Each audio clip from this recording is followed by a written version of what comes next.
welcome back everyone to this concluding part of my two-part look and dedication to the Sega Dreamcast's online features. And over the next several minutes we will be looking at the online gaming aspect, which is and was one of the more exciting sides and gems that the Dreamcast had to offer. These days, of course, we can play online against anyone of our choosing, whether it be a friend or some gamer who lives in a faraway place on the other side of the world.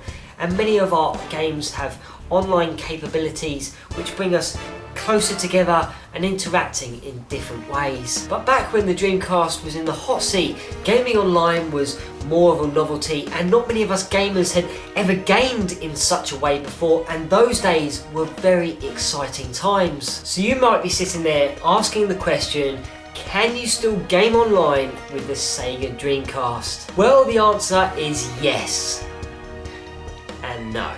No being you cannot play online games with the Dreamcast by conventional means anymore, as the Dreamcast games that were capable of going online would connect to their respective game servers that were all located on Sega's internet services, such as SegaNet for American users, and here in Europe and the UK we had the Dream Arena service, which we talked about in part 1. And so over the first couple of years, gaming online with the Dreamcast was popular and free, apart from the cost of connecting to your internet service provider. However, in the end, demand started to drop off and certain game servers were removed, and some servers even started to charge, which was not ideal as this whole service was supposed to be free. And sadly, by the end of March 2003, both SegaNet and the Dream Arena services had both disappeared, which in turn cancelled all game servers, and online gaming with the Sega Dreamcast vanished completely. However, thanks to dedication,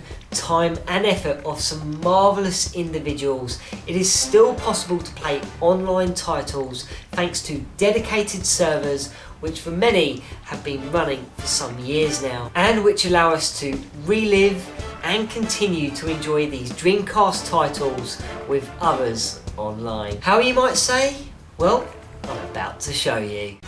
Okay guys, so for this part of the video I want to give you a tutorial and a step-by-step guide in order to get you online to play Phantasy Star Online. Of course there is a wide variety of games still available to play online for the Dreamcast, but this is the game that I have chosen, and there are particular servers which we are going to be using, and they are the Silverant servers, and if it wasn't for the likes of one individual in particular, Lawrence Siebold, then none of this would be possible. And also, just before we go any further, I'd also like to thank Jonathan, PC Wizard 13, his link to his YouTube channel and Twitter page is in the description bar below, or you can find his links on my main YouTube channel.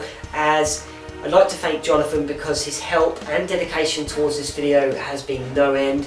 He has provided me with tons of information, and if you'd like to check out his YouTube channel, you'll find lots of live streamed Dreamcast games which are still available to play online on his channel, and I suggest you go and check him out. And also, Jonathan, thanks a million, because if it wasn't for you, this video would have been in the toilet. So what are you going to need in order to get yourself online to play Phantasy Star Online? Well, you're going to need a copy of Phantasy Star Online, one Dreamcast keyboard, which of course is optional, one Dreamcast controller, the Dreamcast, the modem cable running from your Dreamcast to your telephone out point, a laptop or PC, and you will also require one blank CDR disc. And then you'll simply need to follow this 7-step guide. Step number 1. Download the PSO Patcher, which enables the game to connect to the Silverant servers for Phantasy Star Online. Step number 2. Download Disc Juggler if you haven't got a copy already, and once it's downloaded, go ahead and install the demo software. Step number 3. You now need to extract the PSO Patcher to a folder of your choosing, or perhaps pop it on the desktop for easy access. Step number 4. Open up the PSO Patcher using the Disc Juggler software.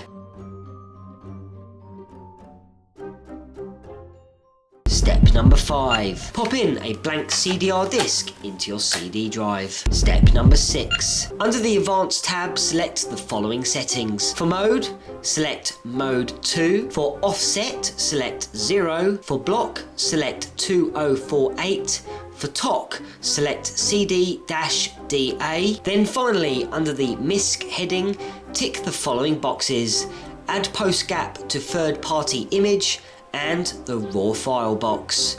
Then click the start button and that will process the disk. Step number 7. Okay, for the final step, and if you have missed any of the steps, they're all listed in the description bar below in full detail, just in case you want to go back and take your time rather than watching this video over and over again. You'll simply now need to open up your Dreamcast, pop in the CDR disc and switch on your Dreamcast.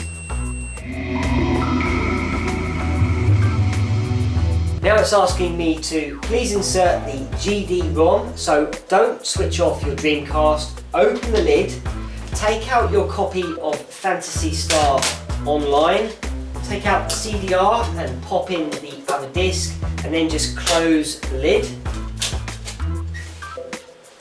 Let it load and read.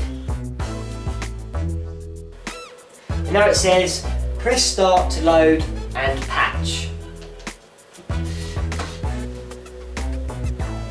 And now it will load up Phantasy Star Online as per usual.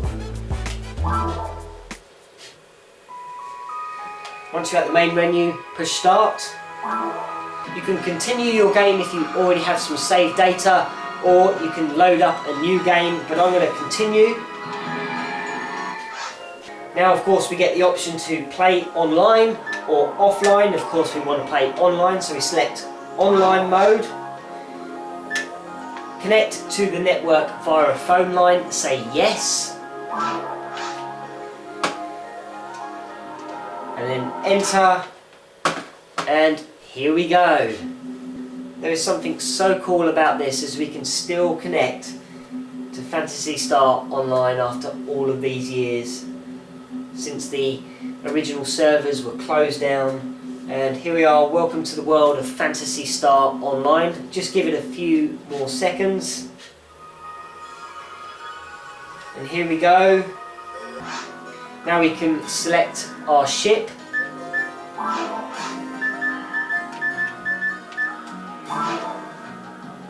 And if you've arranged to meet someone online, you can select the ship and which block that you'll meet them in, and then let's say block 1.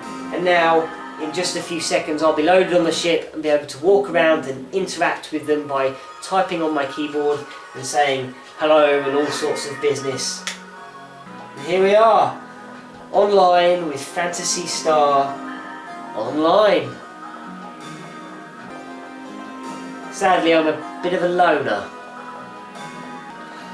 Well guys, this concludes my 2-part look into the Dreamcast Online, and for now I'm going to leave you with some commentary and some game footage of what me and PC Wizard 13 recorded just the other day.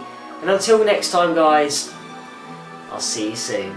So this is the world of Phantasy Star Online, which was released in 2001 and hit Europe in the following year. Phantasy Star Online is a network RPG which allows you to meet people from all over the world and work together while you embark on Hunters Guild quests. Phantasy Star Online's story follows the imminent destruction of the homeworld of Coral, which starts off a large-scale evacuation known as the Pioneer Project, as unmanned probes are sent deep into space and which discover a new world called Ragul, and in doing so transporter ships carrying the first wave of refugees are sent there to set up life. 7 years later, the second interstellar transporter ship carrying more refugees has arrived, only to find as they do a huge explosion and all communications with anyone on the ground have been lost. And it's your job to find out exactly what has happened. PSO is an amazing game, and there is certainly no excuse now not to jump online and join in. Become a hunter, force or ranger, visit shops, roam the city and head out on quests and battle against new and deadly enemies. Good luck, have fun, and maybe soon me and PC Wizard 13 and many others might see you online too.